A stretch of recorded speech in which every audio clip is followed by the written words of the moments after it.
பார்த்திங்கன்னா புது மாதிரியாக பண்ண போகிறேன். அது எப்படின்னா, அந்த வெண்டைக்காய் சாப்பிடாத குழந்தைங்க கூட சாப்பிடுவாங்க. அந்த குழகுழப்பு இருக்கிறதுனால சில குழந்தைங்க சாப்பிட மாட்டாங்க, அவங்க கூட சாப்பிடுவாங்க. அது எப்படின்னா, இந்த மாதிரி கொஞ்சம் ஒரு கைப்பிடி அரிசி எடுத்து நல்லா வறுத்துக்கணும். நல்லா வறுத்து பொடிச்சு வச்சுக்கலாம். வெண்டைக்காயை வந்து இப்படி நல்லா சுத்தம் பண்ணி கட் பண்ணி எடுத்து வச்சுக்கோங்க. இப்போ எப்படி வெண்டைக்காய் பொரியல் செய்யலாம்னு பார்க்கலாம் வாங்க. இது வந்து ஒரு கைப்பிடி போடணும். அது நல்லா இப்படி செவப்பாக வறுக்கணும். செவப்பாக வறுத்து நல்லா ஆற விட்டு பொடிச்சு எடுத்து வச்சுக்கலாம்.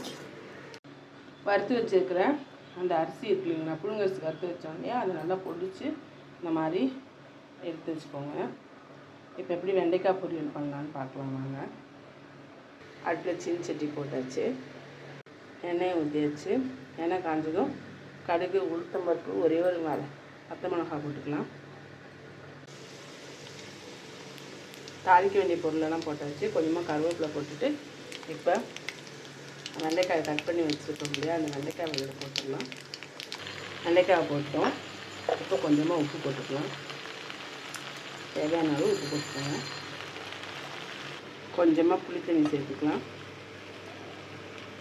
குழகுழப்பு இருக்கு இல்லைங்களா, அந்த குழகுழப்புக்காக அது இருக்காது, புளி தண்ணி சேர்த்துட்டாக்க.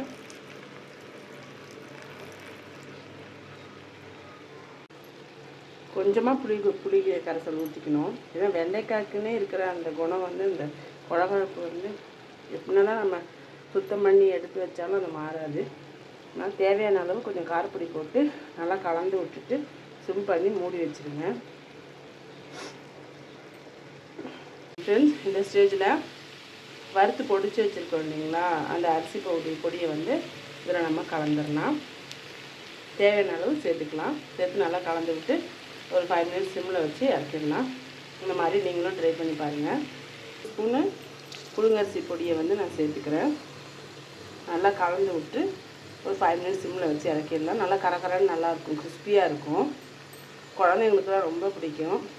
இந்த மாதிரி நீங்களும் ட்ரை பண்ணி பாருங்கள்.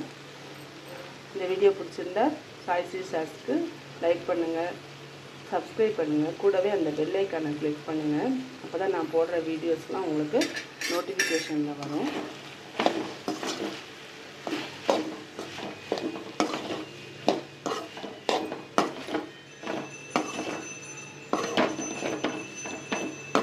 நல்ல ஒரு கிறிஸ்பியான வெண்டைக்காய் பொரியல் சூப்பராக ரெடி ஆயிடுச்சு. தேங்க்யூ ஃபார் வாட்சிங்.